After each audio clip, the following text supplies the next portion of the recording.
Rock 30, Bill and Jay's excellent podcast, with your hosts, Jay Odom and Billy Quinton. Our guests this evening are Rockwall mayoral candidates Tim McCallum and Clarence Jorif. Let's roll. Welcome to Rock 30. This is episode 25, season 2, episode 4 of season 2. I'm Billy Quinton. I'm Jay Odom. And we are very excited to have you all here for our very first live recording of Rock 30. And we're even more excited to have our mayoral candidates here for Rockwall. We have Tim McCallum joining us. And Clarence Jorif. And now I'm going to hand it over to Jay because you said you wanted to talk more than me, so you go ahead. That ain't going to happen. You know that. But first I wanted to say we did have the third candidate. He canceled on us earlier today. He said he had food poisoning, Adam Kahn. So he said to tell everyone hello and apologize to you guys for not being able to make it. And we have a photo, right? Didn't he send a photo? Oh, yeah, we've got it. If you haven't seen him. My favorite photo of all time. This is Mr. Kahn. We've got him. There we go. That was the photo that Adam sent. All right. Pierce So meets. So needless to say, we're very disappointed when y'all sent your photos because nothing compares to that. All right. So our first candidate, Tim McCallum, he was actually elected to city council in 2023. 2003. Oh, 2003. Okay. In 2003. Okay, gotcha. I'm sorry. This term I was elected to 23, but I was originally 23, but elected in originally. 2003. He's the Grover Cleveland and Donald Trump of mayors. He's Right. different terms, but not consecutive. Different terms, not Yeah. consecutive. Yeah. That's correct. Yeah. You've been a resident in Rockwall since '99. You're a successful entrepreneur and businessman, currently leading a dynamic team of high-tech professionals as president and CEO of Raise Media. You and your wife of 30 years, Jennifer, also own and operate He Wines, She Dines. So we want to hear a little more about that That's later. right. Love to talk about it. And you're also members of the First United Methodist Church in Rockwall. And you have 2 adult children, Caroline and Andrew.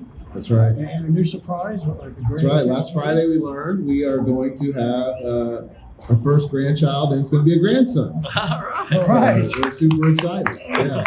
Due in August. So. And then we've got Clarence C.J. Jorif. You were elected into city council in 2021. Yes, sir.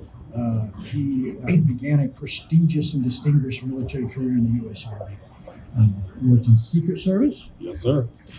As a senior special agent in December 2016, where he provided and supervised protective operations for the president. That I can talk about. Okay. That I can talk about. There's probably a lot you can't tell us. That's true, but I'm not going to tell you that. You have protected the Vice President of the United States, former presidents, foreign heads of states, and visiting dignitaries. Yes, sir. And everybody else from the United States, legally. And you own the Compound Nevada, which is a shooting sports training facility located there. If it goes bang, we teach it. All right. You were a voted resident of Rockwall since 2012. You reside with your wife, Lynn, and your 3 daughters, Maya, Sydney, and Darby. Your dedication to both family and community exemplifies his enduring compassion and commitment to service and leadership. Yes, sir. All right, so now we're going to dig in. Yeah. So let's start with abortion. What do not okay, I want to ask each of y'all. I'll start with Tim. Why do you want to run for mayor? What makes you want to take on a job that seems like a lot of headaches coming your way? Well, Billy, first of all, I don't see it as headaches. Good. We just don't see it that way. You know, I was lucky enough to serve 20 years ago. And, we're all sitting in this beautiful place, San Jacinto Plaza, and I was listening to a candidate ask questions the other day. What are some of the positive benefits of the city, and what are some of the positive icons of the city? And somebody said our downtown square. And if you had asked that question 20 years ago, that wouldn't have been an answer. 20 years ago, our square was dilapidated and we needed a lot of work. And the council that I served with then, we did a lot of things. We redid we did the Main Street plan, got the grant to redo South Central Plaza and the entire Main Street. We did the harbor, we did John King. We built the last fire stations, were funded under that administration. And we did a lot. We built the harbor, I think I already said that, the hospital district, many other things. And so I'm really proud of the work that council did. You know, and I was really enjoying my time as a council member. I served with a great council. But we've had some development issues that have come up. I think you've all seen them. We've all been concerned about them. And I made the decision to run after what was really more of a controversial decision. Came down to the IKEA. You know, we had the IKEA vote. Myself and my opponent, we both voted against the IKEA. To be fair, the IKEA comes with 475 units of multifamily. It's a tragic vote, in my opinion. We should have said no. We should have sent them back. But I made my decision to run on November the 4th, because that was the night that we added insult to injury. That night, the council passed, my opponent made the motion to give IKEA $11.5 million. And I said to myself then that I felt like we were against the IKEA, we were fighting against it, and then you gave them the money to build it. I thought, we need real leadership in the middle chair, and I wasn't happy with the alternative we had. I decided to throw my name in the hat. I told my wife that sitting by the fire in our backyard, and I said, I've decided to run. And that was the night I decided. Okay, all right, very good. Clarence, same question. What made you decide? The people sitting out here who comprise the city of Rockwall, you're the reason why I'm running. It takes a true leader to look at the whole picture and decide with the best interest of everyone involved, with prayer involved, to make decisions. That's why certain things were done. Coming back to my opponent, yeah, we both voted against the project, and it was said because of the multifamily. But let's look at the fiscally responsible side. IKEA brings millions of dollars to the table that'll benefit Rockwall. It brings jobs to Rockwall. It brings other people from outside of Rockwall to leave their money here so that we can use them in sales tax dollars to benefit our Economic Development Corporation, to benefit our offset our property taxes, and to help provide for your city services that we all enjoy. It takes plan and forethought, and I'm thankful for those that came before me. But it takes a true leader to make decisions based on the here, the now, and the future. I've done that throughout my life, and I will continue to do that. Why did I decide to run for this job? Leadership isn't something that you fall into. 41 plus years, you talked about it before, experience in law enforcement, military, as a decorated officer, local police officer, Secret Service agent. I make decisions every day thinking of not myself, not how I can benefit, but who's going to benefit from it. Who am I going to safeguard? I take that job, no easy task, but you know what? It's something that I enjoy, looking out for people and always thinking about others first. That's why I'm running for mayor. Well, can I just jump in here on that incentive thing real quick? Because the truth is if you dive below the surface, Clarence, we have never in the history of Rockwall until November 4th given a retail sales tax incentive to anybody. And that's why I thought it was irresponsible. They were closed on their property the very next day. They were coming anyway. We didn't need to give it to them. The fact of the matter is HEB, who's catty corner from that, HEB came in. They're a $100 million retailer, everything that you described, $100 million retailer. They needed some infrastructure. They needed a stoplight. They paid $500,000 to put in their own stoplight that's going to be lit up when they open. They gave $50,000 to charity. They didn't ask for a red penny from us. So look, if you want to think about everybody at Rockwall, that's 20% of our annual operating budget that we're giving them a 40% rebate on their sales taxes for up to 15 years, capped at $8.5 million and $3 million of infrastructure. Look, you and I obviously disagree on it, but if you're really thinking about the people of Rockwall, that is worth about a quarter of the tax rate in 1 year. To me, that's an irresponsible fiscal decision. So we disagree, obviously, but and also I'll say we had over 300 people respond to the citizen input forum saying they were against it. We had 4 saying they were for it. So if we want to listen to the citizens said we're against it, and that's what we should have done.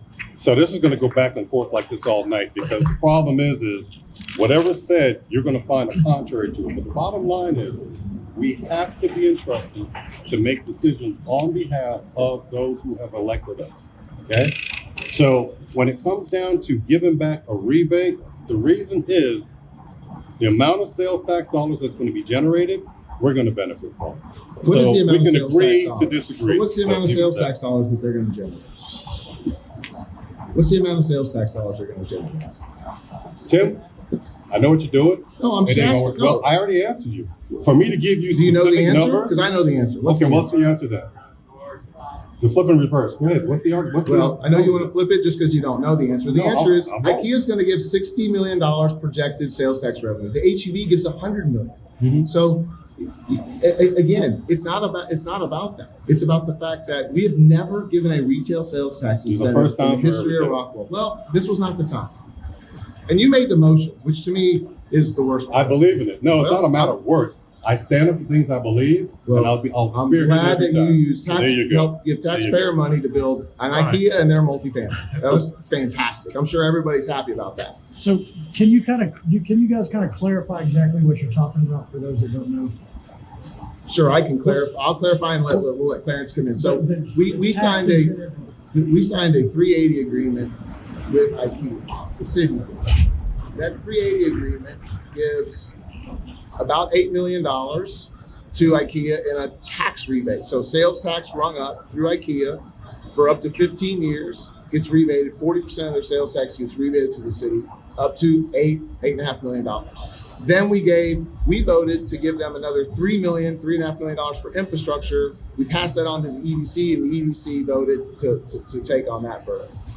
We've done infrastructure deals before, but we had never done a retail sales tax rebate to a retailer. That's never been done in the history of Rockwall. So the second part of that, since I'm being offered an opportunity to speak now, the mindset is trailblazers, not take chances. You take calculated risks when you're looking at the betterment of everyone there. The bottom line of having IKEA here, and let's not split hairs. The vote against both you and I was for the multifamily, although it encompassed the whole project. The second vote coming back to actually allow for that the tax incentive for them was to be able to put the project on the ground. $6 million of infrastructure. Some are going to sit back and say, you know what, we don't want it here, but sometimes we have to take actions that are going to be, what do you think? But overall, it's going to be a good project. Same thing as far as HEB goes. Let's go into that multifamily then. You mentioned that there'll be more multifamily with IKEA, and that's a hot topic also. So we'll go back to you, Tim. What is your stance on the multifamily housing? Obviously, a lot of people want to limit that. We've seen other communities that when you have that come in and it gets out of control, it can affect the community. What is your position on that, on how much should be allowed, how you control it, and all that? Sure. Well, let me just say this. My position on multifamily hasn't changed. When I was on council 20 years ago, our community was saying the same thing. We didn't want more multifamily. And I have consistently voted against multifamily.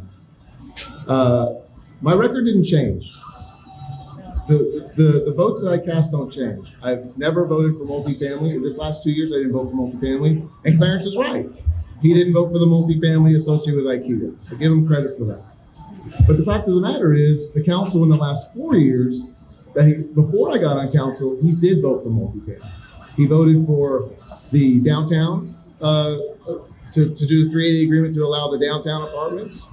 He voted for, let me see, 172 units on Horizon, 42 units on Summerlee. The Signal Ridge zoning change that allowed for more units. So my record's been consistent on multifamily. And I don't think we need to allow more multifamily. So that's just my opinion. So the splitting here is once again, which is going to be consistent. I wasn't even on council when the Washington and Goliath Street apartment complex came into play. That was something that was dropped in my lap. If I recall, that started back in 2008 time period, and there was subsequent action taken up until 2019. That was me. May of 2021, I took office. The other sections you're talking about, I don't recall.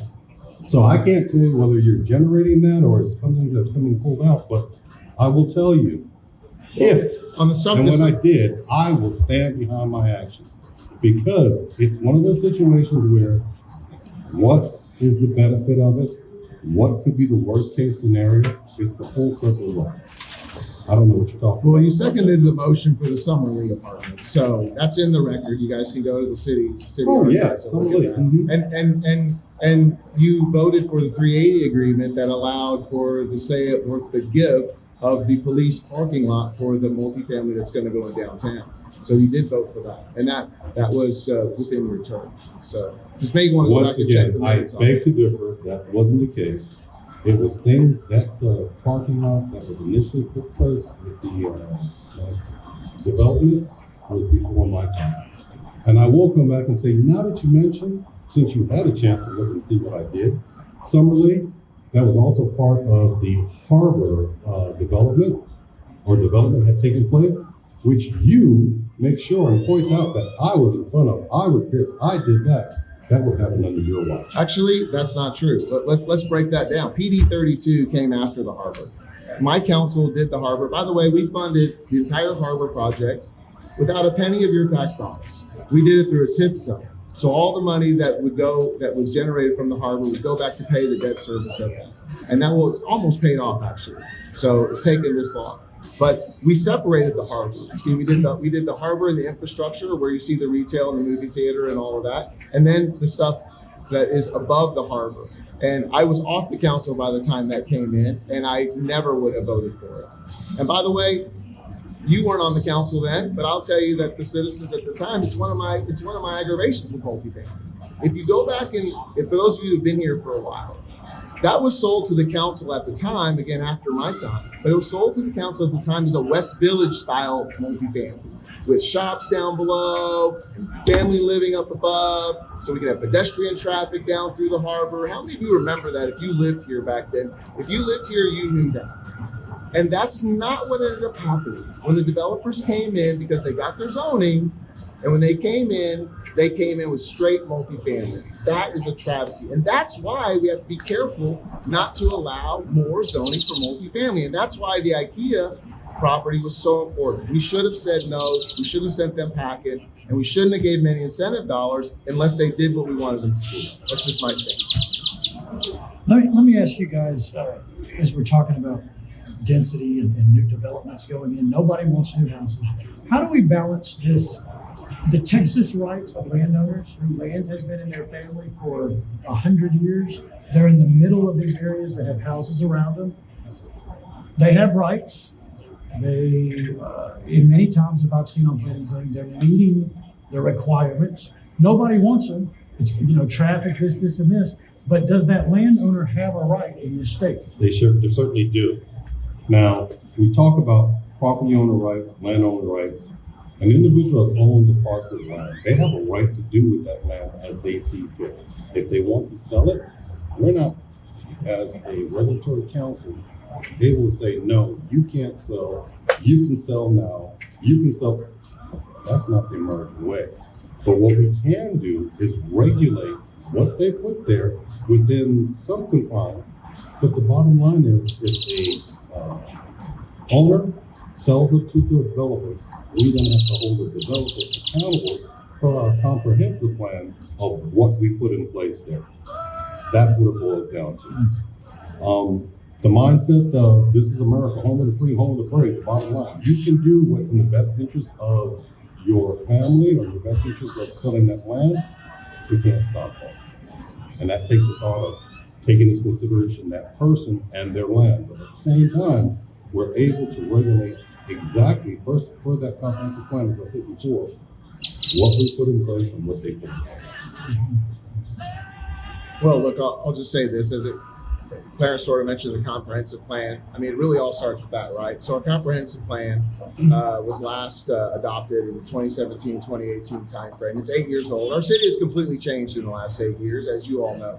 So, you know, one of the things that I have put on the agenda and that we're moving toward and that we will do as soon as this election is over, I suppose, at this point, is we will begin to update the comp plan. Now, we have a process we have to go through to update the comp plan. But the comp plan is an important tool to making sure that our P&Z, and Jay, I know you remember the P&Z, it's an important tool for you and the other commissioners to be able to have a plan that really lays out what the vision of the city is. And there's some disagreement on when you look at things today, like the cases that we've saw over the last few weeks, where we had a little strip along Breezy Hill that was originally residential, but when you look at it now, it probably doesn't fit residential because of the size of the land. Those are things that the comp plan should really go into detail and look at. What some of you may not know is that we have about 30% of our developable land left in Rockwall. That's a lot. We have 30% developable land. We have some important decisions to make for that 30% and how we'll grow and what will go on.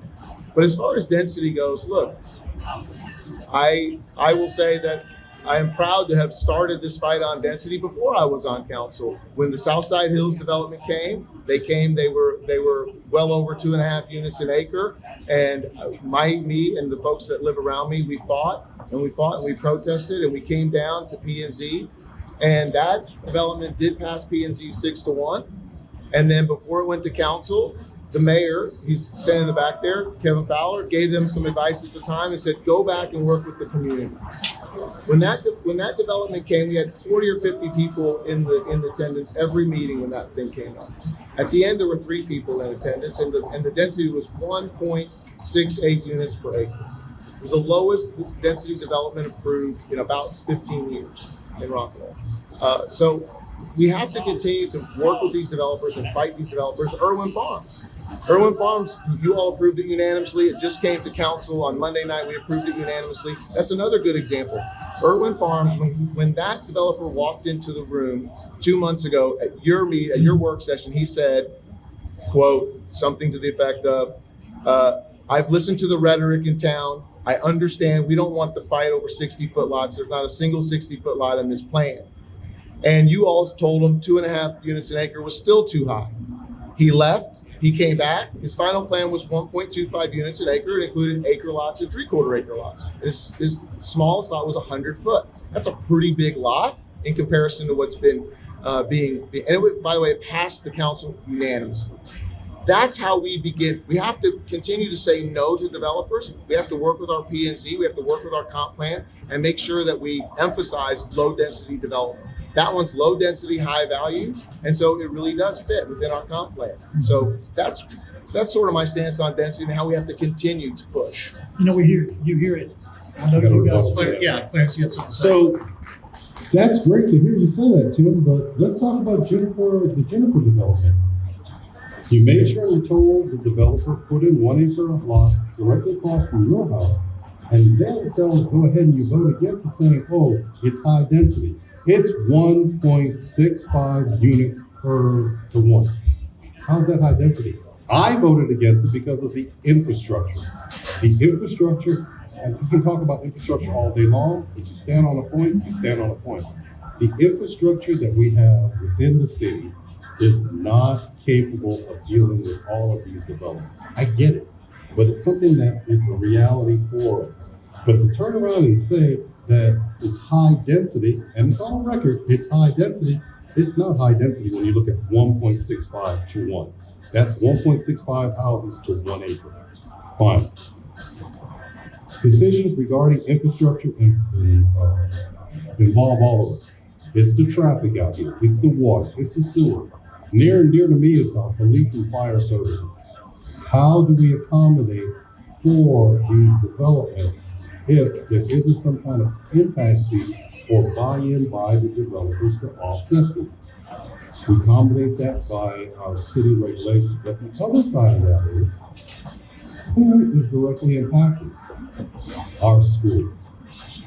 The schools end up bearing the brunt of, oh, don't worry about it. It's going to be, maybe if you have 1,000 houses, it's 500 kids. No, it's average 1 kid per household. And that's the fight that, once again, the schools reside within the city, so we are good partners. We have a good relationship. They fight their battles, but we have to look out for their intentions too. All these rooftops aren't going to do that, but they're here. Some of them were put in place way before us or in between that time period that we came, but now we have to deal with it. And that takes smart development coupled with, we just talked about the areas that left. Rockwall is almost sold out. So that's where smart development coupled with family, residential, and business development is what's going to carry us into the future. Well, let me just talk about that, about the Laughlin tract, as I call it, or Juniper, because actually, Clarence, it was not me, it was the comp plan. And by the way, I hosted 3 community meetings with members from many neighborhoods, and several people that are in the crowd were at those meetings. I hosted those, I called those, I brought those for the developer at first to meet with the citizens. The citizens had a list of 13 things that they wanted. 13.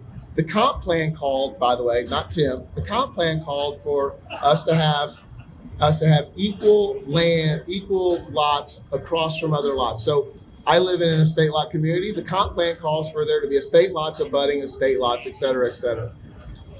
At the end of the day, the developer didn't meet all the requests from the community. The community put a lot of work into those requests, and one of those was down 549. And if you go down 549, there were estate lot owners, and there's one of them back here that lives on 549. And if you remember, there was going to be commercial across from their house. They're putting 80-foot lots across from 5 and 10 acre tracts. And that to me was unacceptable. You could fit on one of their lots, you could fit 33 of the homes in the section across from their home. 33 homes on their lot. That to me is high density. I know the comp plan doesn't call it high density. That's why we have to change the comp plan. But the fact of the matter is, I voted against it because I was standing with the community members who put in countless nights with the developer. And by the way, let's go back to that. Let's go back to the work we did there. And I'll take credit for being the one who called those meetings and did that work and got those people out. Because when that development first came, it was over 1,100 lots. And then when it came to P&Z and council, we denied it and sent them package. And then it came back, it was in the 900 range of lots, 9 something, high 9s of lots. And they told the community members, this is as good as it's going to get. We're not going to make any more changes. And then it came to us and we said no, and we denied it. We denied it on a split vote that night, if you recall, and you were with me. We denied it on a split vote. The developer came back with 860 lots. So they told the community it's as good as it's going to get. Had we not said no, we would have been stuck with that. We had a over 20% reduction in lots because of the work we did, because we stood up and said no to that developer. That's why I voted no, because they didn't meet everything that those neighbors wanted. Now, contrast that with the first development I got involved with in Southside Hills. They met almost every requirement. That's why there were 3 people there, and the council voted unanimously to approve Southside Hills. That's how it should work. The other side of that is, I like to see you take credit for everything, but 2 of those meetings were held over here at the center at Rockwall Plaza, which were orchestrated by myself.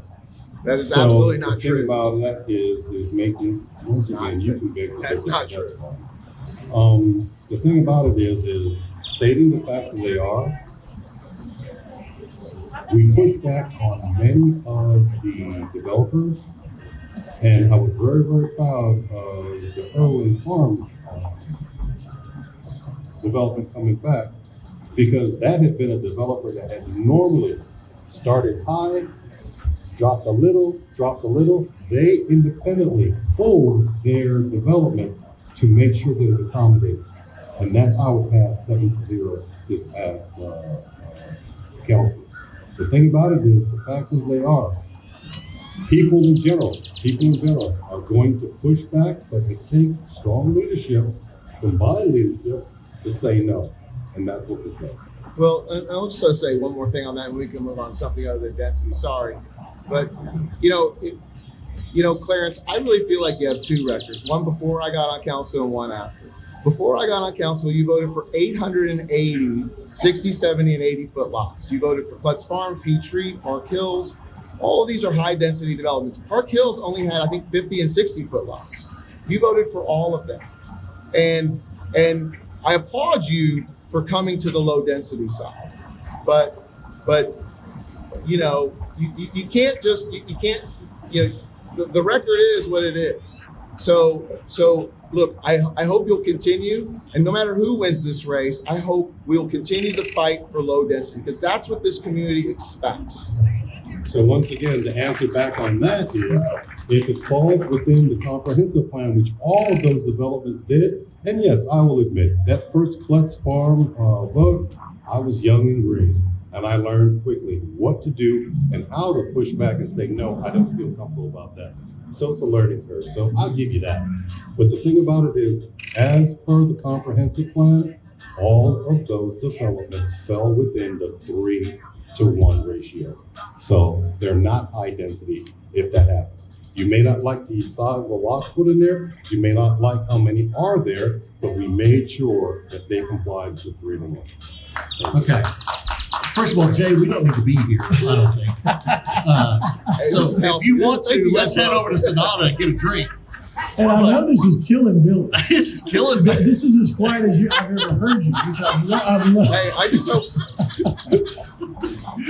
All right, I want to go to something that y'all can agree on. Let's for a little bit. Traffic. Rockwall has terrible traffic. Am I right? Yes, we do.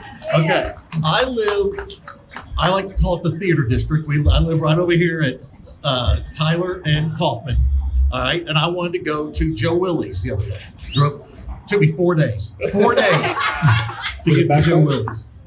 And first of all, you mentioned Kevin Fowler. I'm glad you did, because he told us we have to mention his name 6 times. Okay. He's got a sponsorship on it. He's keeping track. Okay.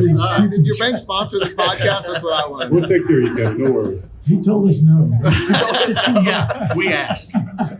But what can we do? Because it is atrocious. And I think there's one thing that you pick any Rockwallian. I think traffic is at the top, if not the top thing that we're all tired of. And growth is great, but we got to get this under control, Jay. And well, let me tack on to that. I think there's a lot of misconception about what the city can do and what they can't do. Right. So it's great for everybody to say, we're going to get traffic done. Right. Can you, and how are you going? Well, the thing about that is, a wise man once told me, when you fail to plan, you plan to fail. Oh, thank you, Clarence. That's nice. That's your cheap plug there, don't worry. The mindset is dealing with what we have to deal with now. We have roads that are city roads, we have roads that are state roads. I'm gonna talk about the state roads, the ones that we transit the most here. Conversations, negotiations, mano a mano, meet me halfway, have to take place with the Texas Department of Transportation. That's the bottom line. For the thought or an individual to say, hey, I'm going to fix it now, let's use your tax dollars to do so, that's not acceptable to me. The money is there, nothing happens overnight. Yes, we complain, because guess what? I have to take the kids to school. I have to get to work. I'm experiencing the same things. We're all in this together. That's the bottom line. But it takes a strong leadership, conversation, negotiation, working with, where is he at? I saw him over here. Our county judge, because we are in the county of Rockwall. There goes Frank New. He called down to working with our state representative, Bob Hall and Katrina Pearson, to have those tough conversations saying, hey, Rockwall, we may be the smallest county out of all in the state of Texas, but we have needs, and those needs need to be met. Those needs are putting in the proper transportation corridors so that our citizens can get back and forth like they're supposed to. That's the solution. Leadership through conversation, negotiation, coordination, that's what's going to make a difference. It's not going to happen tomorrow, but it needs to continue starting. Tim, what do you got? Tim, all I want to hear is you're going to fix it if you get elected within. I'm gonna fix it if I get elected. You know, I'll say this. You know, I served with Bill Cecil. Bill Cecil epitomized that leadership. Bill Cecil, on his first meeting as mayor, said, "I want to build the bypass." That was his first meeting. First meeting as mayor. Now, he had been on council for a year, et cetera, et cetera. But his first meeting as mayor, he said, "I want to build the bypass." And we rallied around him because we were ready then. For those of you who haven't lived here as long as we lived here, when Jennifer and I moved here, we lived at Random Oaks at the Shores. I worked at City Place off Haskell. So it would take me about 30 minutes to get from the entrance of the Shores to the highway. It only take me back then only 20 minutes to get to City Place. By the way, that's in downtown almost. And when you got to the bridge, you thought, "Oh, thank God." And it was free sailing. I'm almost home, honey. I'm on the bridge. Now it's like, "Honey, I don't know if I'm ever going to get home because I'm on the bridge," right? But Bill Cecil had an aggressive approach to textile. He really did. We got the 205 expansion that you see here done. That was under Bill Cecil's leadership. John King, by the way, is not the name of a street. John King was a friend. We went to church with John King. He was a wonderful man, and he was a great mentor to me. And it was named after John King. But we served on the council. And John King voted for John King for the bypass to be up. It'd be weird if he didn't. It'd be weird. That'd be weird. But so Bill took a really aggressive approach to roads and traffic. And I think we're at that pivotal point where we need an aggressive approach to traffic. Now, working with the county is an important thing. I know that, you know, the county, the residents of this county passed a bond package. And I don't know how much of those dollars have been let, but I heard from a commissioner that it was about zero. And that bond was passed, I think, 3 years ago. 3 years ago, $0 of that bond have been spent. So we've got to work with the county, and I know the county is focused on it. I know Frank and the commissioners are focused on it. And we have to have an aggressive approach to roads. And that's how we fix it. And look, Bill Cecil, let's give him some credit. He's passed away, but he did some great things. And it was because he said, "I'm tired of sitting in traffic." Well, let's remember, Science said that, by the way. That's what I was going to say. He had one of the best campaigns I've ever seen. Where people are sitting in traffic. If y'all don't remember, while you're sitting in traffic, Bill put signs up, "Are you tired of this traffic?" Yeah. It was great. Great. It was awesome. And he got elected on that. I He think did. just that. He did. Yeah. So, yeah, he was. You got something, Jay? Yeah, I want to talk a little bit about the way politics seem to be changing with the use of social media. Yeah. With people who are elected getting on social media, making statements about things they voted on, will be voting on. Is it appropriate? Is it ethical? What is y'all's thoughts on it? How is that going to play into the future of social media? And what's appropriate with that? You want to start? No, you. Well, of course, I am all over social media. If you haven't noticed, look, I have an active Facebook page. I have many of you follow me. I have an active Instagram page. I have my TikTok on IKEA went viral at like 67,000 views, something like that. Look, I believe in complete transparency. Yes, I have opinions. I may not agree. I may call something high density. You may not agree that it's high density. I'm giving you my opinion. I believe the voters want to know where I stand on these issues. So I communicate that directly to the citizen. And I send text messages to let you know when things are going to be out. I let you know when there are public hearings. I let you know when I give you the link to the city's website so you can click directly onto the case notes. So I believe in communicating directly to the citizen, and I have gotten tremendous feedback from folks. And so, yeah, I really believe in that. I started it with just making videos when I had, 50 people that would follow me. And but We're getting there. We're working on but it. if you watch the videos, I always tell you where I stand, and I try to let you know the issues, and I ask you for your opinion, and I get a lot of opinions back. And I will tell you that when we were fighting, and Clarence was with me, we were fighting the Juniper development, and we were fighting the IKEA development. The Juniper development, we had the most citizen input forms ever for a development case in Rockwall, ever. And that's because I put out a lot of communication. I pay for it on my own dime. No taxpayer money goes into it, but it gives us valuable feedback. So I'm going to continue to use social media to communicate directly to the citizen. Well, Tim, what you need out of that conversation that you're the owner of a social media company. I am. Or media company. I am. So you're utilizing your own platform to put these items out. There are numerous people that I meet day in, day out. It's like, who is this guy and why are they sending me these emails, these texts? It's like, go look them up. The problem that with neutrality is it affects us as a council when people see one person telling them what their views are, what they're going to do, how to do it. It kind of stymies us as a council to be able to make decisions because that developer or whoever else, whatever party's involved, have the right to make their pitch without any, oh, well, hey, they're already going to do this because that's not right. That's not right. That's not ethical. And I've been called a Boy Scout, and I live up to that. My badge is somewhere around here. But the thing about it is we have to deliver information. I get it. I like it. But from a viewpoint of this is it, make your decision based on only the information, not based on what your city councilman, are telling you I'm going to do. That's not right. It's not fair. Well, first of all, look, I'm blessed to own my own company, and I own a successful social media marketing company, not just social media. Social media is just one of the things we do. But also say this, that when you talk directly to people, it gives you the best opportunity to hear from them.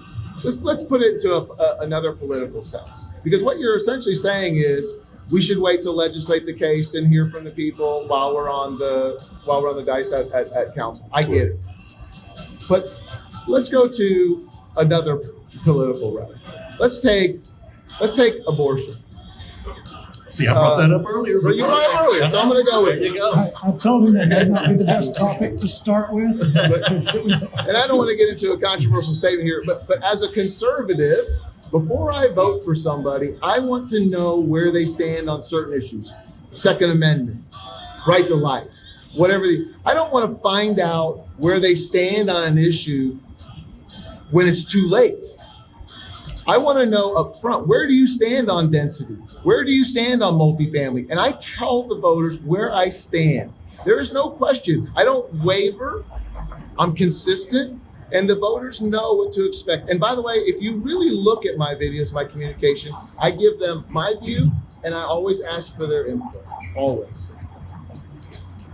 To the point where we have to be cautioned about that input because it could lead to thoughts that we're trying to sway or promote a certain action or direction. And we can't do that. We can't do that.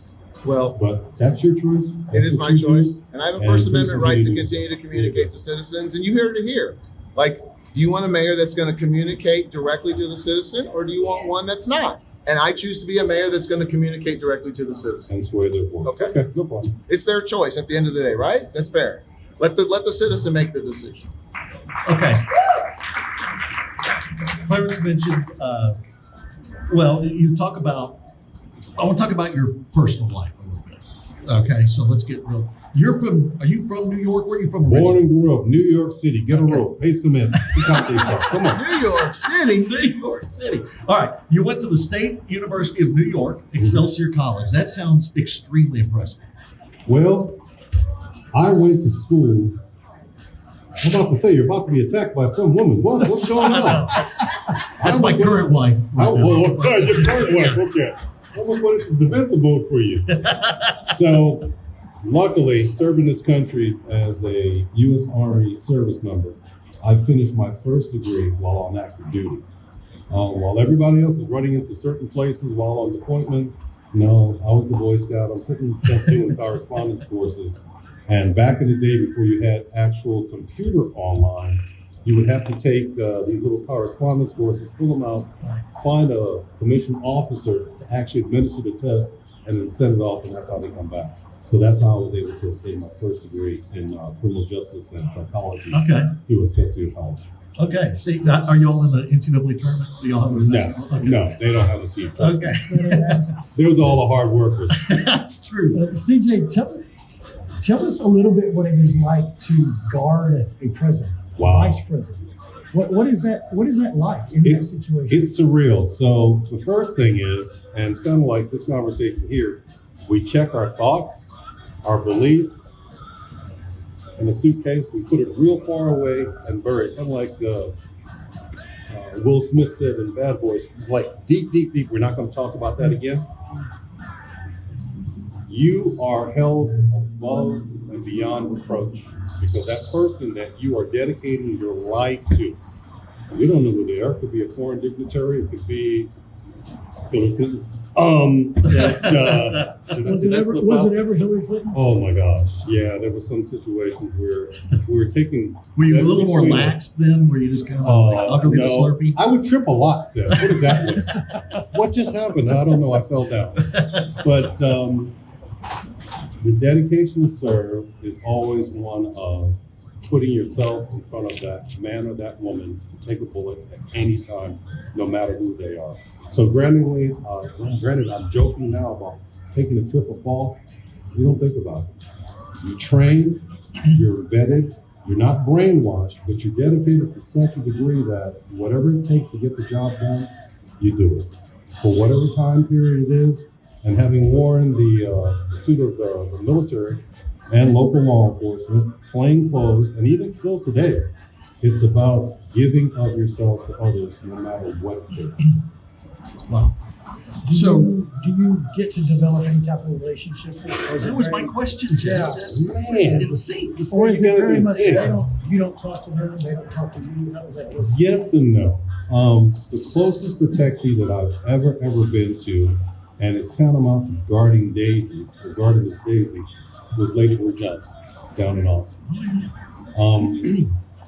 After 2001, so that's 5 years on the job as a civil service agent, assigned to DC. The call came one Friday. I was a polygraph examiner, so I could read through stuff real quick. So it's all right. I told this to my wife one time, and it caught me a lot of trouble. It's like, honey, yes. You know how I can tell that you're lying? She's like, what are you talking about? I don't lie. I said, your lips are moving. Wow. So you have a current life. Yeah, I got cut off. So yeah, that wasn't a good thing. But Lady Bird Johnson detail, I got the call on a Friday and said, hey, you got 3 choices. 1 is go to presidential detail right across the street. 2, go to vice presidential detail, which is up the hill. Or 3, Jimmy Carter in Plains, Georgia. Nope. So I'd worked Lady Bird Johnson's detail on numerous occasions when she came to DC to visit Linda Bird, which is her daughter, Linda Roth. And I formed a relationship with Special Agent in Charge George Robinson, who always dependable to get the job done no matter what. I called him and said, hey boss, they're looking at sending me either to VP or PTD or Plains, Georgia. He's like, no. You want to do this job? I said, yeah. You really want to do this job? I'm like, yes, sir. I'm all in. He's like, okay. You'll have your orders by Monday. No. He says, let me make a phone call. I'll call you back by Monday. He called back a half hour later and said, hey, you're coming to Austin to Lady Bird Johnson detail. My oldest, Maya, she was born on the detail. Number 2, as I call her, Sydney. Well, you know when you get mad at your kids, you can't remember the name. I just call out numbers. 1, 3, 2, 1. Come here. Somebody. But there's a lot of pride in that. So she and Sydney, and you got a picture up. Sydney's on the far, my left, your right, and mine's back there hiding behind Darby, and Darby's sitting up front now. Oh, you guys blushing? Oh, no, you're not. No, you're not. So, with that having been said, I have to get on the phone, Lynn. I walk upstairs and check on her. I'm also an EMT, so we were never afraid of someone taking a physical shot to harm ladybirds. It was always something medical. So I go upstairs, and a couple things I would do. If I work the midnight shift, play along with me. Breathe normally. That's me on midnight shift. I'd walk in, make sure all the windows and doors secured, stick the phone under her nose. Okay, I got condensation. She's still alive. Okay, good. Did she ever wake up? No. And then I do the same thing in the morning before the day shift came on.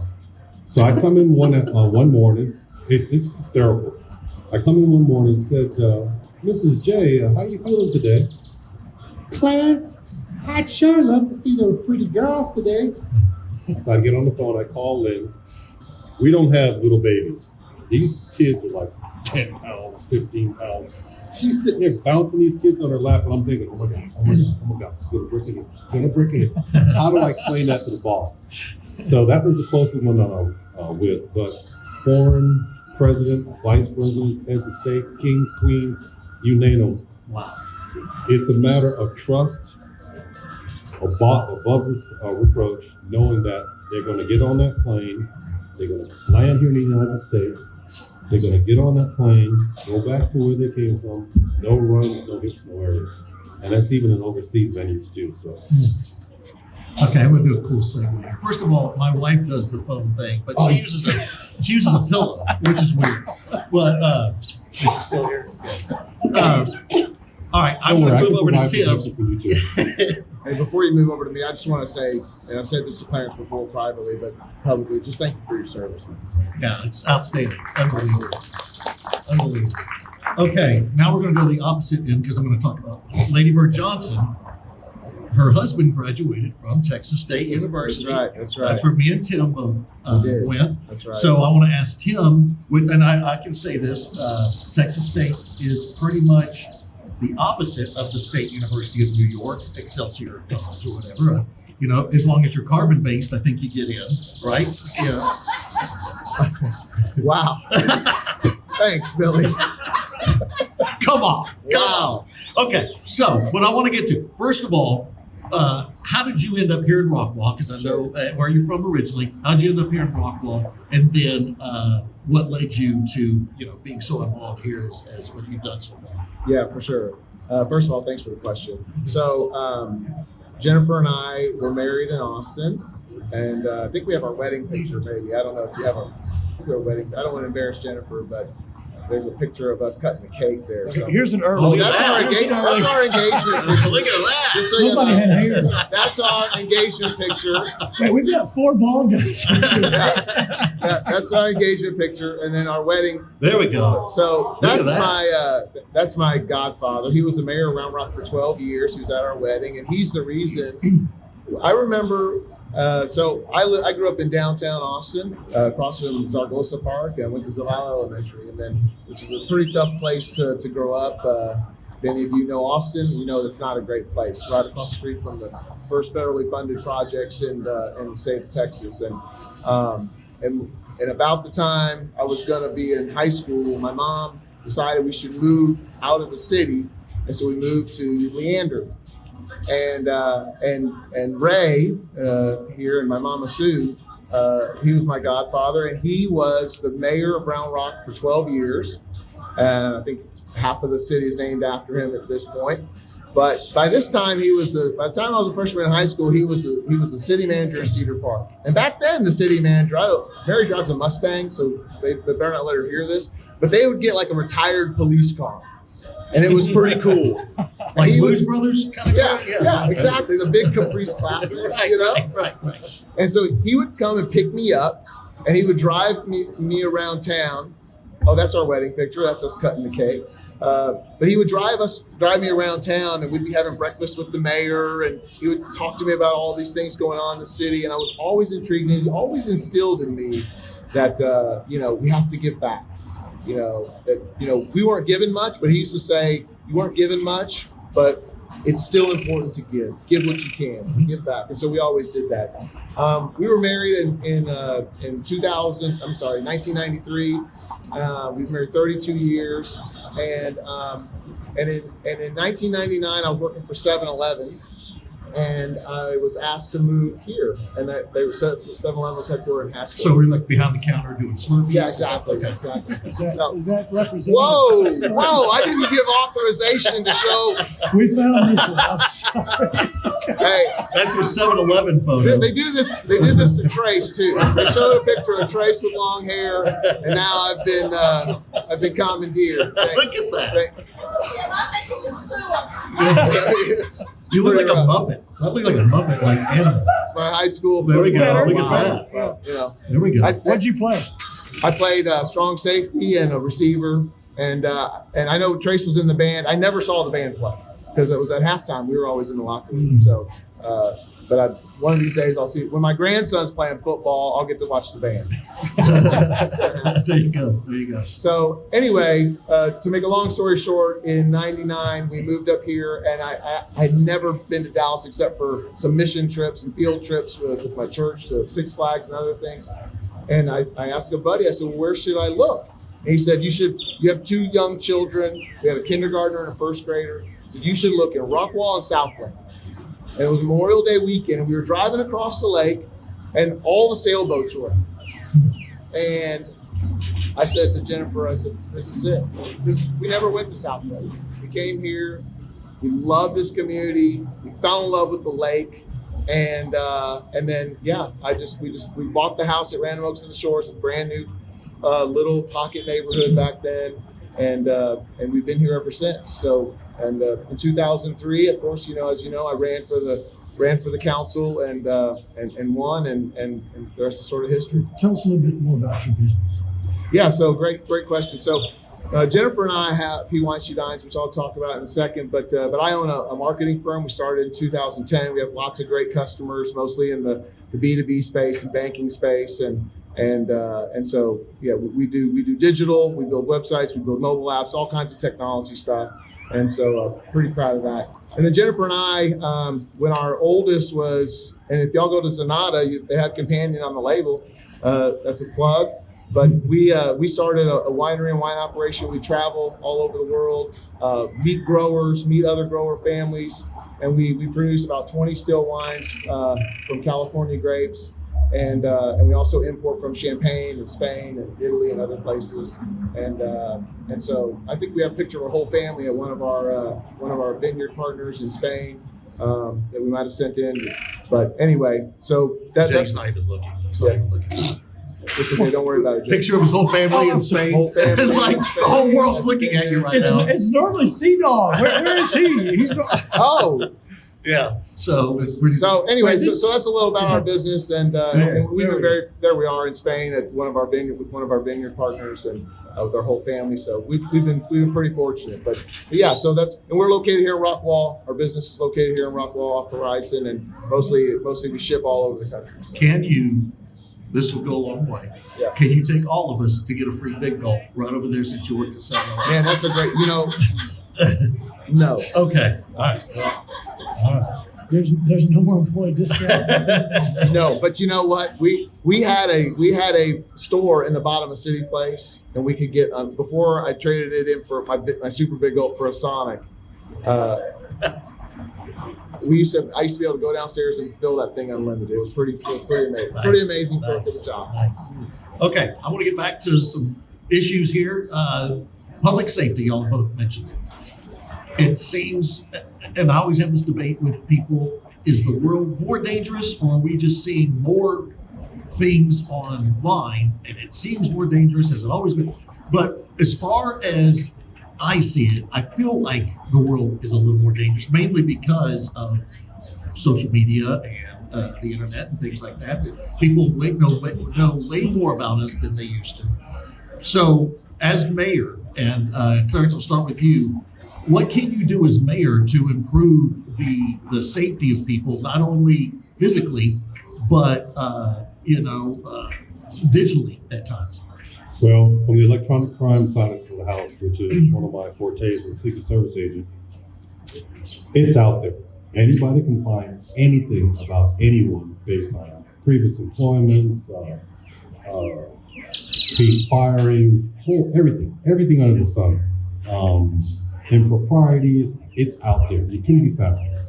But the big thing about it is, safety-wise, after 41 plus years of carrying a gun in the bag, now I get to stand back and take care of my family and those around me if I so choose. But it boils down to our Rockwall Police Department and our district attorneys. Crooks are afraid to cross that water because they know if they cross that water and they get caught doing their improprieties, they're going to jail. They're going to go to jail for a very, very long time. You'll get dope deals right across the street, across 66 there, right over, let's say, by the Japanese restaurant.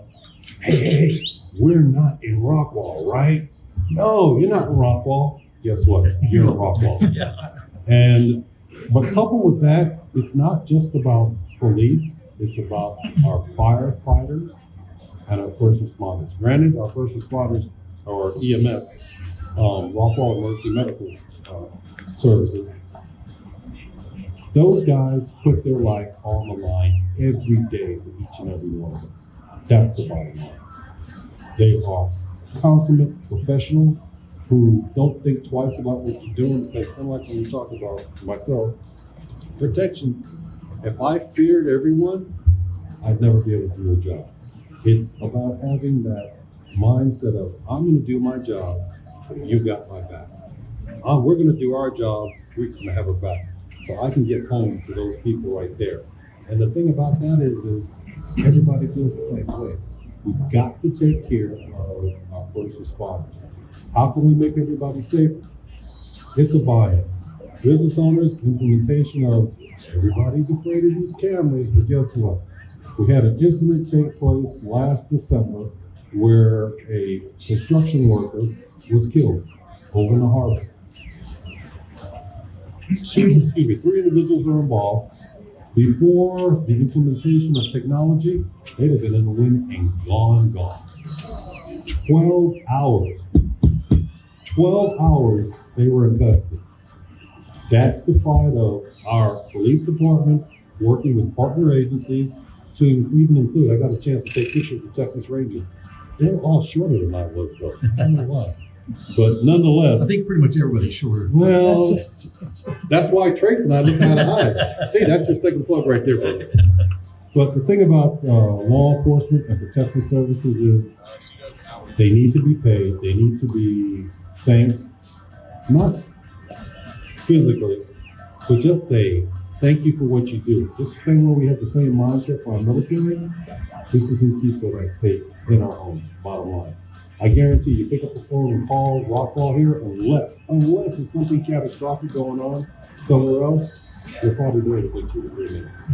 And you're coming to handle business. Well, I agree 100%.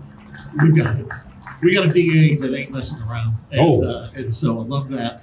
I love our police force. So Tim, we have a great police department and a great DA, but as mayor, you know, I know you can't just sit on your laurels. That's right. You know, and so what if you're elected? What is something that you would look towards as far as keeping the safety and having you know the expertise that we have already to keep it intact? Yeah, I mean that's a great question, first of all, and I'll say this: I agree with what Clarence said. We can agree on that too. We have some of the finest men and women in our police and fire department in the Metroplex in the state, maybe in the country. They're fantastic. We have to make sure we don't lose officers because we don't pay them. And so the last 2 budget cycles, both of us have supported really significant raises between 8 and 9% for our police and our fire. The other thing that we've done to keep us safe is we've added 24 firemen over the last, I think, 4 or 5 years, and those are from grants. That's important. We have to keep that going. As a council, we have to keep supporting the staff to do those things and make those investments. You know, when I was on the council, that's the day I was sworn in by Judge Hall. When I was on council, we were a volunteer fire department. Yeah. We were 100% volunteer fire department. I think we had 2 employees. We made the decision then to begin to move to a paid fire department. It was a monumental decision, and it was the right decision. And now we have a few volunteers, but we're pretty much a fully paid fire department. We have a few volunteers that we keep because they've been great volunteers for such a long time. But we're no longer recruiting volunteers, right? As full-time firemen, we're hiring full-time firemen, and that's fantastic. So we have to continue to support them with great pay, competitive pay, and one other thing that we did right after I got on council was we changed our court to a court of record. A lot of people don't understand what that is because it's complicated, and I don't want to dive into it too deep, but the municipal court had tried to get that changed, a few years before. But I met with the judge, and Clarence completely supported me on it. I met with the judge, and he thought we needed to be a court of record. Now, let me give you some examples. One example of a case. So somebody comes in, and this is a real case. Somebody came in, they had an altercation with their spouse. They came before the court. They sat the jury, the whole kit and caboodle, and they decided they were going to plead guilty after they heard the evidence and leave, and then appeal it to the county, and they get to start all back over. And what that did was allow people just to view the evidence, view all the things, and then really get out of it because the case got dismissed when it got to the county because city laws, county laws, all this other stuff. So now that we're a court of record, if a person appeals, that appeal is a written appeal. It goes to the county. It's properly handled. It doesn't allow those people to just have an easy out and a second chance to try that case. So it really, what it does is it supports our investigators and our policemen and our prosecutor who are working hard to put these cases together. And before we were just wasting time and allowing what I think are criminals to just have an easy chance at an appeal. I'm glad we got that changed. Rockwall is now a court of record, and that's a good thing. Yeah. All right, so we start opening up this. Clarence wanted to Oh, say- I'm sorry, Clarence. Go ahead. So once again, an appreciation for our police, fire, and even, I mentioned the medical services guys, that they're a private entity corporation, but they all work together. The big thing about that is, and the problem that we face is in law enforcement, there are so few that are willing to raise their hand and say that I'm gonna put my life on the line for someone else. The bottom line with that is to hire police officers, they go through normally the 2-year time period, because they're not really seasoned for at least 2 years. Just to get them through an academy is probably about $100,000. The hiring cycle, the pay cycle, so by the time you're done, you're probably looking at about $200,000. We're having to pay our police department more than our firefighters right now because we can't find police officers or people to take that chance. I love our fire because I've been trained as a fireman also. These guys run into places that roofs are falling and things are on fire and things are blowing up. I'd rather deal with a crazy person with a gun or a knife because I know what they're going to do. At least I can react and respond. Our firefighters deserve success. But based on what we have within the city right now, we have to find more grants, more funding to be able to pay them. It's just like you're having a fixed budget at your house. You got to pay for one thing and something else and something else. You have to find additional ways, get another job, ask for your daddy to cough up some money to help you out. But not too bad. But We can always go to Joe Whitney. Joe always to take care of it. Oh, is that you doing? No. Oh, Joe I was Whitney. gonna No, Joe Whitney's something. He's the Okay. Yeah. But our love for our firefighters to keep us safe, we have to find ways to bring them up to parity. But it's like trying to get blood from a rock when the rock doesn't have blood. But the police officers, the ones with the guns and the badges that normally get to that scene first, and then they make sure everything's safe for the fire to come in. It's a team effort across the board. That's it. Clarence, let me just add one thing to that, because I think it's an important point, is that the equipment that they need. The technology is changing. What you guys don't see is a lot of times we get agendas and they're on the consent agenda. These are the things that we've looked at, we've studied, our staff has presented to us, and then we're approving it. So it doesn't get a lot of fanfare. But we have to continue to support the equipment, the technology that our police and our fire need to do their job better and more effectively. And we've been approving some really significant investments, not only vehicles and things that you think of, but also lots of other technology and things to keep them safe and to help them do their job more effectively. So we have to continue to do that. One of the things we did, and we'll have to continue to do that, is we have to focus on what's the long term for PD South. So we had a police station right across. We're leasing, we signed a lease about a year ago. We're leasing a building on the south side for our PD. And it's really impressive what we're doing to outfit that building. But we really need to think about long-term, what do we do to continue to make the police effective, give them the equipment and the support they need. Obviously, we need the people, like Clarence said, but we also have to be willing to pony up for that equipment, because they can't do their job without staying up. The criminals have the equipment, by the way. The criminals in some cases have the technology. We have to give our policemen and firemen the technology as well. We're going to start taking some questions from the audience. I know Sea-Dog is all anxious to go. While he's going to, if anybody wants to ask a question. Real quick, I also want to stay on the public safety aspect of it. How much, in y'all's experience, I know y'all aren't, you were, Clarence, but the police have taken a major hit over the last 4 years. I'm assuming that's affected us when you talked about getting quality people to hire.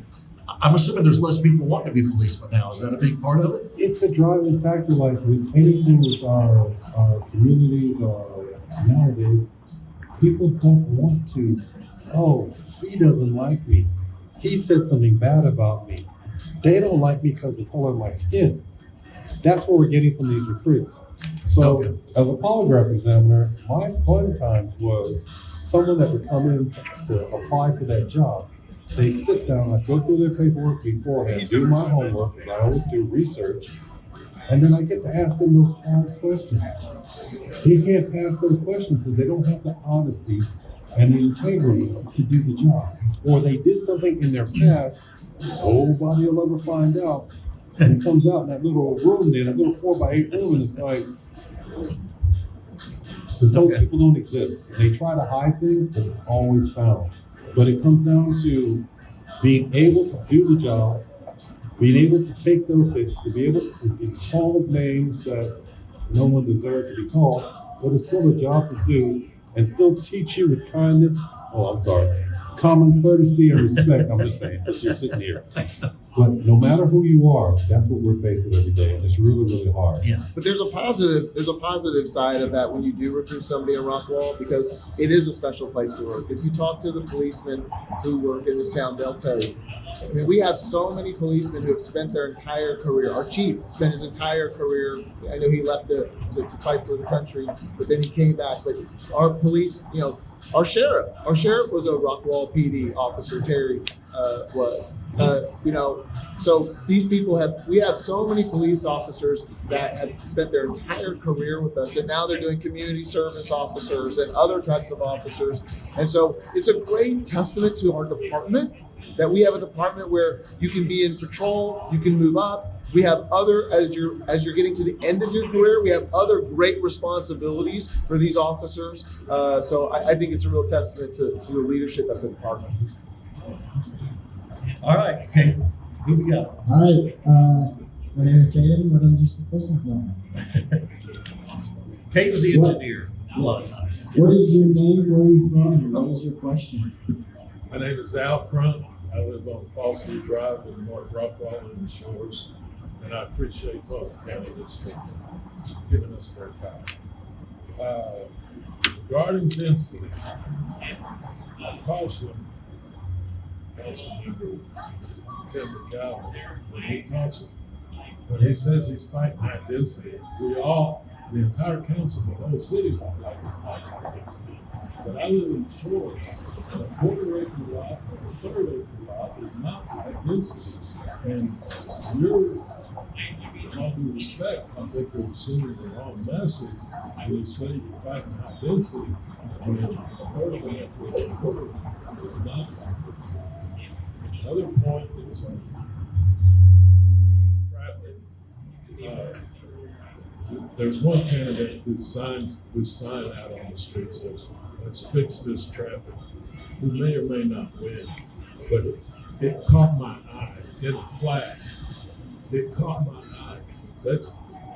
He may not can fix the traffic, but I think it's going to take the city, the county judge, the local, our state rep, our national rep, and doing it with tap dance on Governor Abbott's desk and get 205 expanded. And we need to get the next stop to lower their standards for road construction and turn John King into 205. I don't need to see 18-wheeler gravel trucks at this intersection. Thank you very much for your time. Appreciate it. Thanks, Thank Al. you, sir. If you don't mind, I'd like to respond to that. yeah. So, and by the way, I saw Al before. I met Al when he first came to our city. I was on city council and he wanted to get involved and he came before the council. I'm so glad you did. And so you bring up a really great point about the shores. So let's talk about the shores. You know, the shores has a wonderful amenity and you have a golf course. And so if you look at amenitized neighborhoods, you expect some density in an amenitized neighborhood, and that's one of the most beautiful neighborhoods in our city, which is the Shores.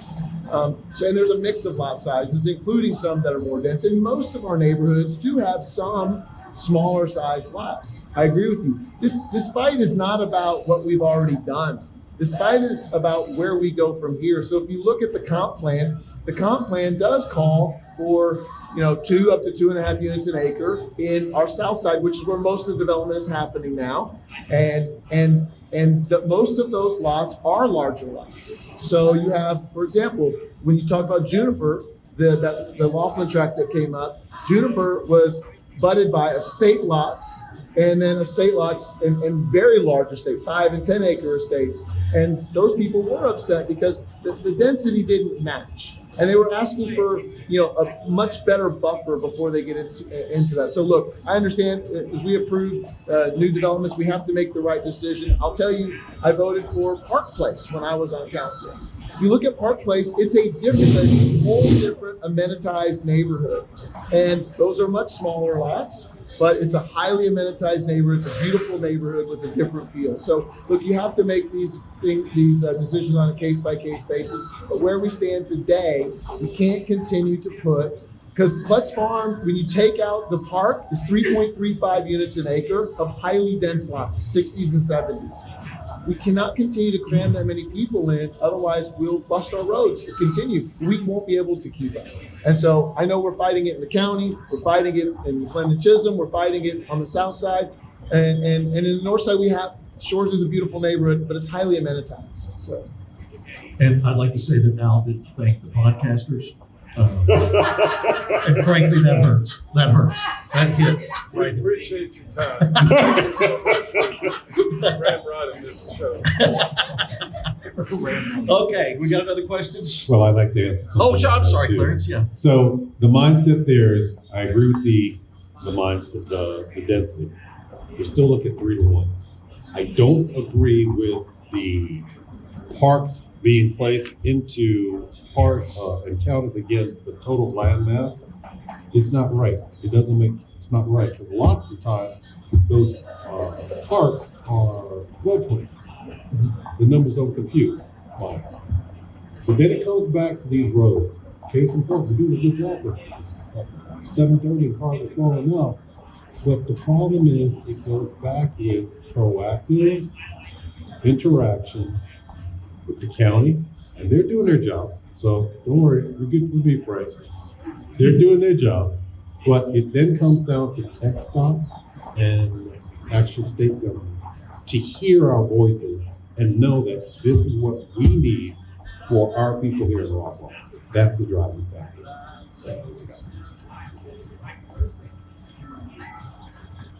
Okay, I'm asking you the same question. What is your name? Where do you live? And what's your question? 309 Featherstone. We got it down, Bob. We only do it because we love you, Bob. Come on. I talked too much. This guy's freezing, so you get it quick. Skinny, that's why. I spent 2 years on the comprehensive plan as the vice chair, developing that plan as recent 2019. Nothing's been done to it. The current council, the previous councils, we've had recommendations for changes, define the state, change the density, et cetera, et cetera. Nothing's been done. That's why we need a complete change in the city council. We need new members that are here, and I commend you to vote for those people, not the current council members. The Rockwall Commission on traffic. I believe Rockwall has not, the biggest city in the county, has not played a dominant role in the thoroughfare commission or the county commissions. They should be ruling the youth and saying, we need something done. We're the highest paid taxpayer city in this county, and we should put the pressure on the county commissioners and the county judge to get something done with Texas. All right. IKEA. I hate IKEA. No, but you don't notice it was approved at the end of October. IKEA was committed. They signed the rezoning. They're on the books as IKEA's going to develop. We all concerned. Make sure you develop that property. Make sure you develop that property. 2 weeks later, the votes changed, and we gave them $11 million in money to help them build. Why did we have to do that? We did not have to do that. Now, apartments have come up as an issue. The city could have done ordinance changes to define apartments versus condominiums. You cannot keep on the rules today apartments out of the city. All an owner has to do is build a building, put a private meter, a separate meter in each unit, call them a condominium, that classifies as a condominium, and we can sell them in rentals. There's a way to enforce that, to audit those people, those owners, etc., so that they have to treat it as a condominium, not an apartment. I believe we need a complete new city council to address the issues that have not been addressed before. Thank you. Bob, I'm on the city council right now, and so I'm hoping you all will decide to keep me. Okay. So I'll just take that if you don't mind, just on the comp plan part. You gave a lot of commentary, which I appreciate, but the comp plan is the next vital step. We have to redefine density. We have to define how density is calculated, because that's the inhibitor right now. We also have to look at the map and where things are appropriate. You know, I'll tell you, the comp plan called for density to be on 549 across from 5 and 10 acre estate lots, commercial. That's not appropriate. Like, the comp plan says that today, actually. So luckily that was carved out. That's going to remain ag for now, but things like that need to be examined in the comp plan. That will solve a lot of those issues. Hey, look, we need to cuss and discuss and arm wrestle over what the definition of density is, because many of us don't agree, but that's why we have a process, and I think we'll go through that. As soon as this election is over, I think we're gonna sit a new comp plan. I know we're gonna sit a new comp plan committee, and we're going to lead that effort to change the comp plan immediately.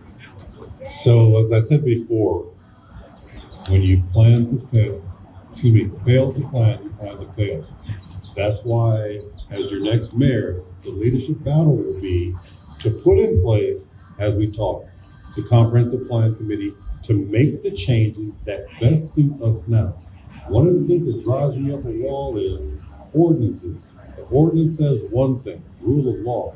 Someone comes in for a variation saying, well, I don't want to do that. If you don't want to do that, change the ordinance so it fits your need, versus coming in and having votes come down and saying, well, that's not what it said, but it's okay. It's in a certain place. It's all right. And then you have, what happens is after that one passes, you get another one and another one and another one. Documented as it is, as it applies, ordinances, the comprehensive plan, whatever, make it fit our needs as we move into the future. That's the plan to take us into the next generation. you got to be careful with that variance thing though, Clarence, because I'll give you guys a case here in Old Town. I don't know how many of you live in Old Town, but there was a case just down the street in Old Town, and one guy had he wanted to build an accessory garage because I believe it was for a boat. He wanted to put a boat in there, and he had where his street is, his street backs up, nobody from any other roadway because the street dead ends, nobody else could see it. He had the input forms from all of his contiguous neighbors saying they were A-okay with it. They were okay with it. It was a little taller because he had to fit his boat, and a little larger. And I know we disagreed on that.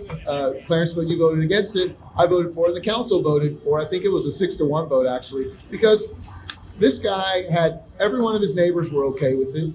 He was going to build it. It was going to be quality construction to match his house. It met the standards. It was a little larger, and so he needed a variance, and we gave it to him. That was appropriate.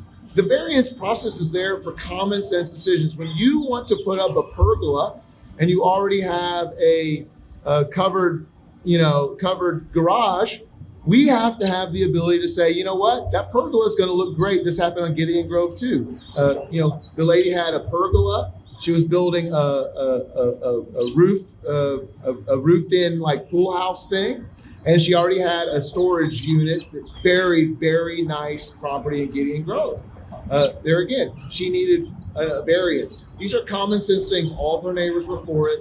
The city council voted 6-1. So I believe that the variance process is there because we can't possibly, Clarence, put everything into every ordinance for every situation. That's why we have to have variances. So when you come and you have something with your property that makes sense and is tasteful and matches your community, then it gives the council the discretion to say yes without writing a rule that fits everybody. Because the rules we just can't do that as a city. We can't write a variance or an ordinance that fits every single possibility for every home in Rockwall. It's just not possible. So the problem with that, once again, then is, great, I understand that you're saying that the variance doesn't fit.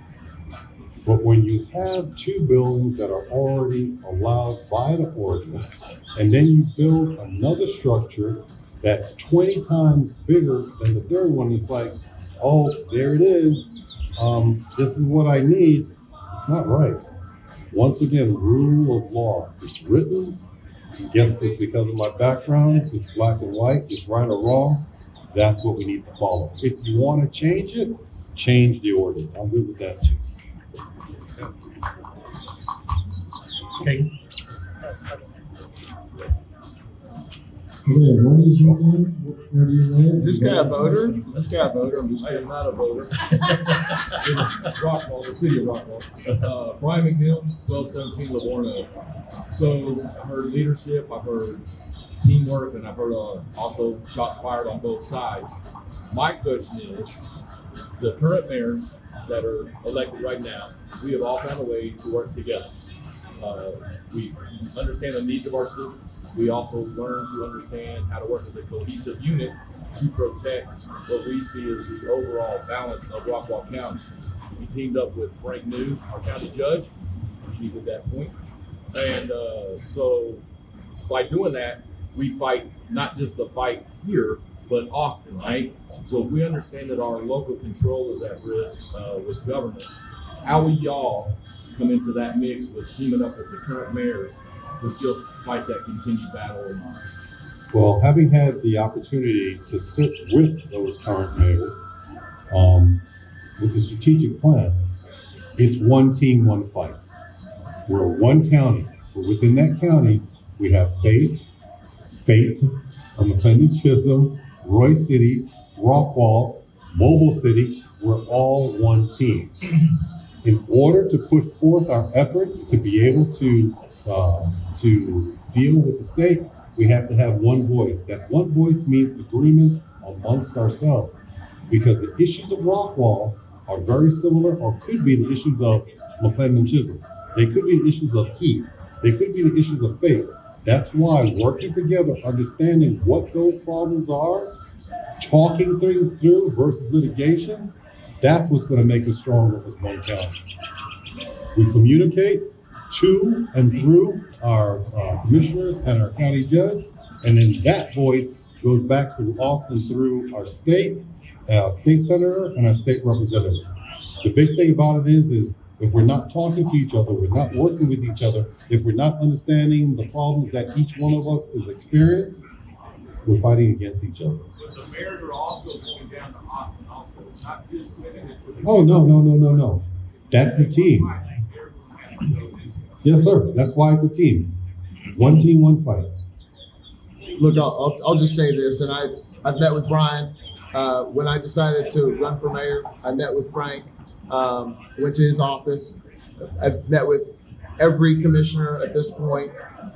It's an important job to have this team together. We all the same vote, right? We're one of seven. We're one of seven, but there's a leadership aspect we have to bring to the table. We have to be a united front to Austin. When we were in Austin together not long ago, Jeremiah, who's not here, he's probably running the city of Heath, but Jeremiah and I cornered, Bob Hall, and had a really, I won't share the details of that entire discussion, but we had a really in-depth discussion with him. And we came away with the conclusion that we have a lot of work to do. We have an uphill battle. You know this because you've been on the front lines of it yourself. So look, I'm in concurrence with you. I think we all have the same mission and vision and the same obstacle to fight, which is the local control. And I'll be supportive of that, obviously, as the next mayor. And more importantly, we have to get on the same page. We have to continue to do that fight, and we have to make sure that not just the mayors, that we bring all of our council members along too, because like right now there's some friction between a few of the cities. We've got to solve some of those issues that are there and make sure that those other council members are in this fight with us, right? So that's going to be really, really important. We need those representatives. I'll tell you one part of the conversation I had with Bob. Bob and I were there with Senator Hall, and I were there with Jeremiah, and we both said, hey, look, we're the most affluent county in Texas, 2 cities, we need your help to control density. His answer was, you guys have a lot of rich friends, have your rich friends buy the property and you can preserve it. And I said, quote, that's an asinine thing to say in a representative government. You're our representative. We're coming to you for help. We need your help. We all have to get together to continue that fight. And I'll be part of that group that helps lead the fight. Okay, what would y'all do? You talk about the mayors all agreeing and moving and going to Austin. What do you do when you cannot agree? How do you handle that situation? Well, it depends on what we're not agreeing about. But in this case, what's happening in Austin, for those who don't know, is the legislature is saying we're going to allow developers. Right now, the bill that's probably most likely to leave the House as a county that has, I think, 300,000 maximum people and a city of, I forget the total number, 90,000. It's 90,000. We're well under that at 53,000. Would not be subject to this. But lot size is as low as 1,400 square foot. That's lot size, not home. Lot size, 1,400 foot. We would not have any jurisdiction over telling them they couldn't build anything other than that. We all agree on that. We may not all agree on everything. We have water and all these other things that we have to agree on because we supply water to several cities. But we can work through those things if we have a great working relationship. I have no doubt that we'll do that. But on the local control thing, we all agree. Okay. And the big thing about that is, once again, the legislation that's sitting there wants to put 31 units per 1 acre. What is that? That's multifamily housing. We want the ability to work with our local cities to be able to say, no, not here in Rockwall County. But once again, I repeat myself by saying it's a team fight. You asked about differences of opinion regarding AVs. Put that aside. The team effort is taking care of everyone within the county, within our specific cities, because these are people that we answer to. Let me ask you guys, the term fiscal responsibility is thrown around quite a bit. Sure. If you could come into the city, Elon Musk, Doge style, where would you start? Where's our tax dollars being wasted in your opinion? I don't And foresee a you're gonna be waste. careful saying I that. know, there you go, because we sit there, we pass budgets, we all sign off on it. The biggest thing about it as a zero-based budget, what means is each and every one of us have homes, responsibilities, cars, families. If you don't have the money set aside to pay for those things, you don't pay for them. Or you cut a corner here to make up for something else. I'm proud to say that that's what we do here in the Rockwall to accommodate, to make the things that we have to make. We need to continue doing that. Are there areas in there that is waste? We've both gone through the budgets very, very closely. Don't see it. If we did see it, we would say something otherwise and not approve those budgets. But once again, it doesn't mean that because there's something superfluous out there hanging around that we haven't thought of. In my opinion, that's not the case. Yeah, let me just say this about the budget. I am very fiscally conservative, as most of the members know. In fact, we got into a passionate discussion about the garbage contract last Monday. But I will say this: if you look at the 8 counties that make up DFW, this city has the lowest combined tax rate of all of those 8, any city in those 8 DFW counties. We're at 24 cents per hundred, roughly, and it has gone down, and we are at the lowest tax rate that we've ever had in the history of Rockwall. So that is fiscal responsibility, and we are continuing. And look, our staff is fantastic. Our city manager, who probably should have a finance director, is also our finance director. She has been our finance director since I was on council. You know, she's been here for 26 years, I think is the number. She has great experience. She says no, and we see all of her notes, by the way. She says no to lots of things that her staff requests so that she can meet the budget requirements that the council has set out. And the council before me and the council for the last several years has been responsible. So I don't think there's not a chainsaw coming out anytime soon, because the fact of the matter is we have a pretty slim budget. So we just need to keep on keeping on. We're doing good. That's it. Doing good. All right, good. Got a couple questions. Okay.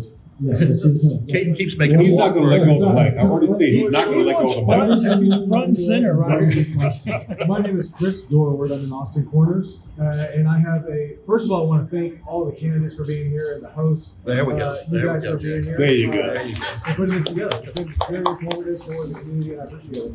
I do have a very serious question for both of you. Is the rock wall in which we are founded on natural or man-made? Okay. Okay, can you? The party card just went Yeah, I completely You gotta lost sum it up, Chris. Is it Rockwall what? Second. Re-ask What was the question? You got drawn out by that spider. Is the rock wall Yes. in which we are founded upon natural or man-made? Oh. Wow. Wow. So, Wow. Now it based gets on the ugly. acquisition of that property, and we closed on it this past 2 weeks, it's real. What's being done with that property now is going to be turned into a park, a historic area. So everyone that comes to visit Rockwall will be able to see the real Rockwall. What they're doing is they're putting in place measures so that hands can't touch it and to preserve it so we can preserve the history of this great, great city.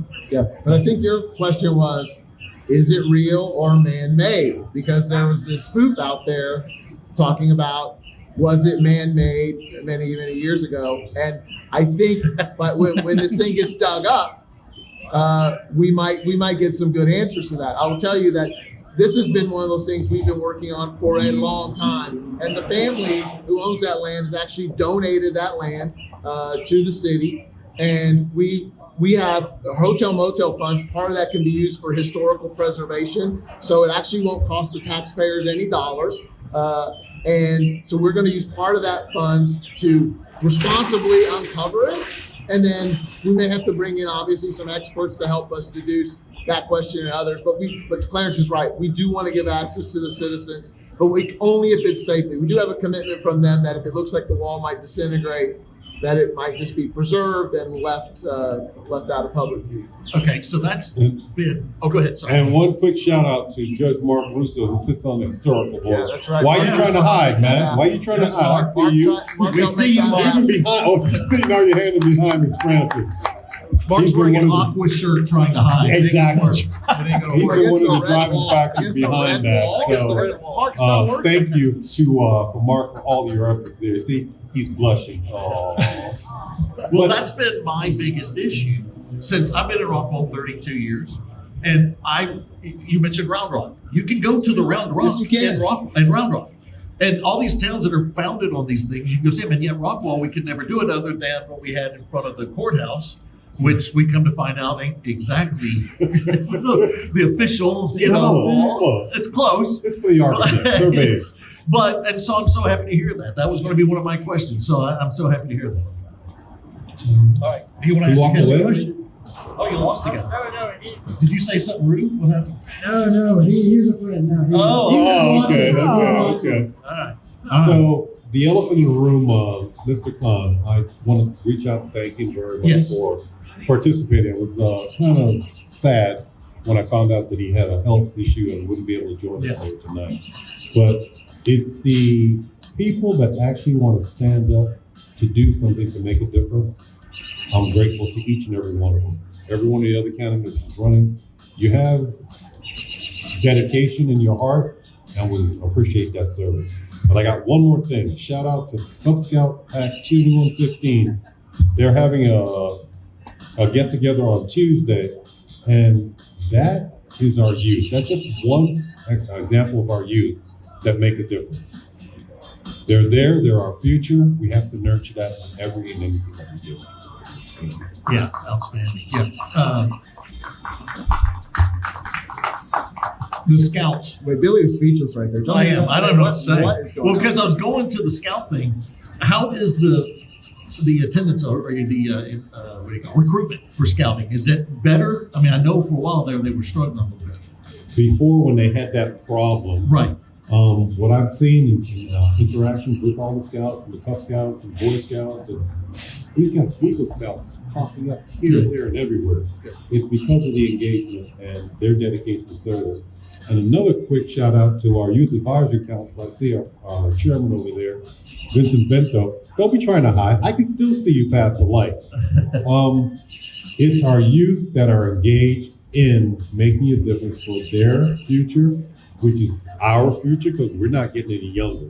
But the thing about it is they've taken those brains and they want to do right. And all we can do is applaud them and support them any way we can. Yeah. Great. All right. Anybody else have any questions? No? Okay, you keep teasing us with your buddy. Oh, one more. we got one.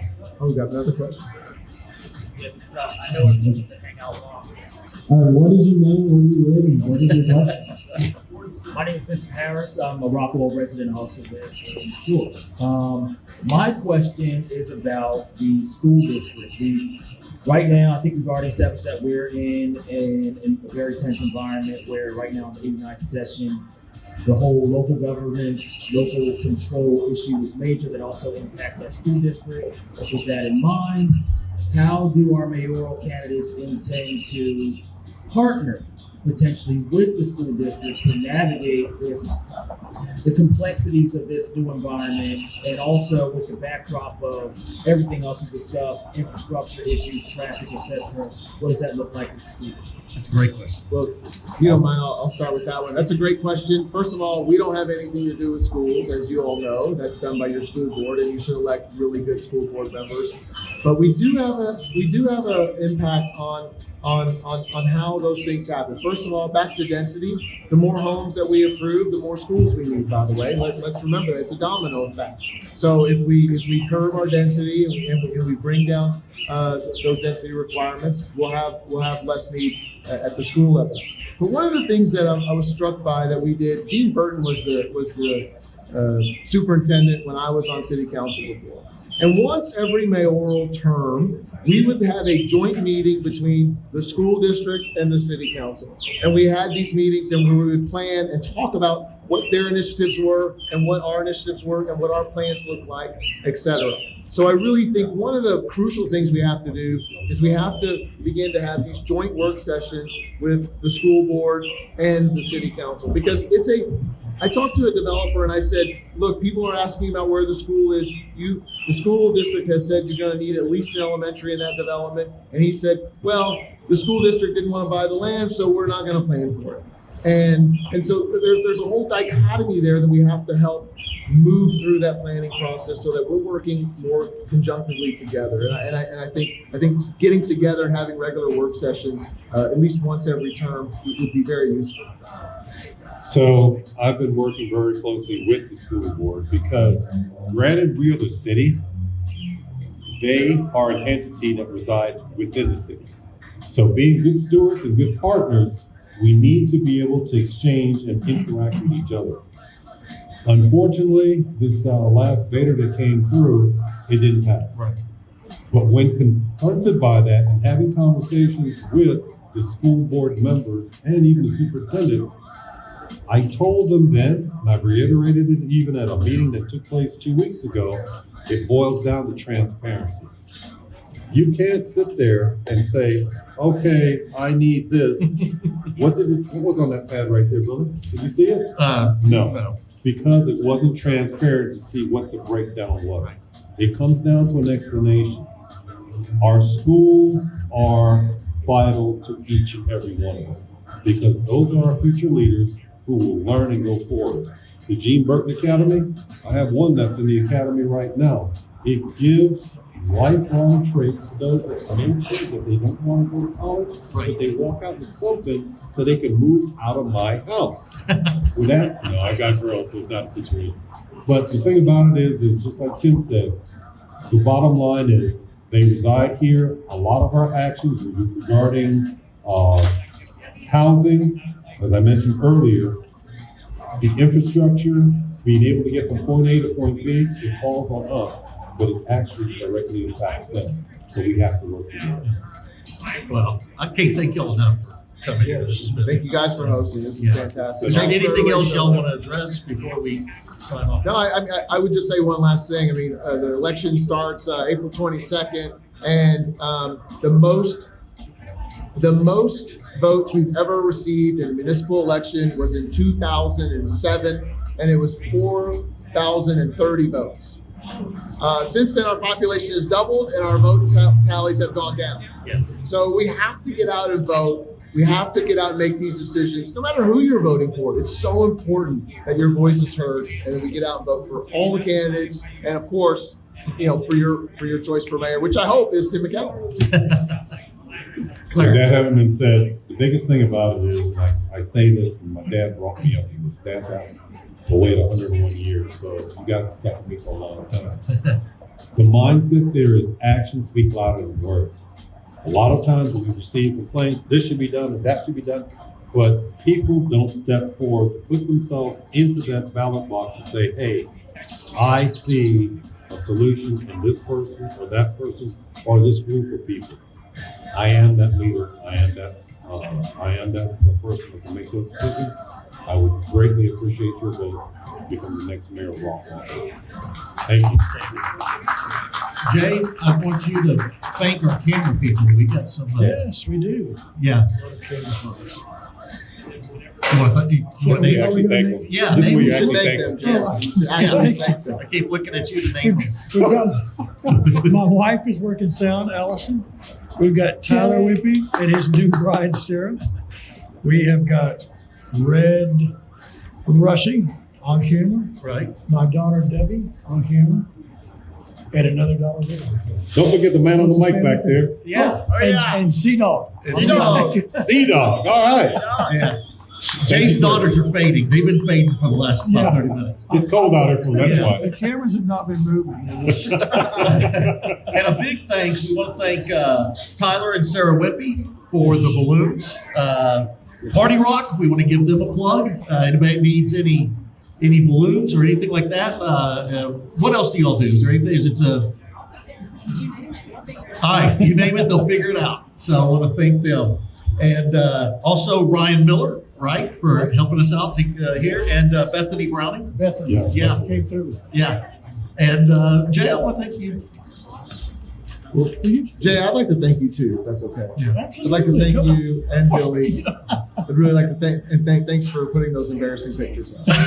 Very, very nice. And I hope Adam starts feeling better. Too bad Adam couldn't make it. Yeah. And the big thing is the work for this, the background that took place to make this possible. It took a lot of effort, and it was especially done. So thank you. Thank you. Very nice. Very All nice. right. Well, thank you everybody for joining us. I know most of you all left, so we're just yell really loud as you go out into the street. But big thanks to everybody, and this will go live, or not live, this will be posted Sunday night, right? Yep. All right. That's it. Very good. All right. Thank you. Thank y'all.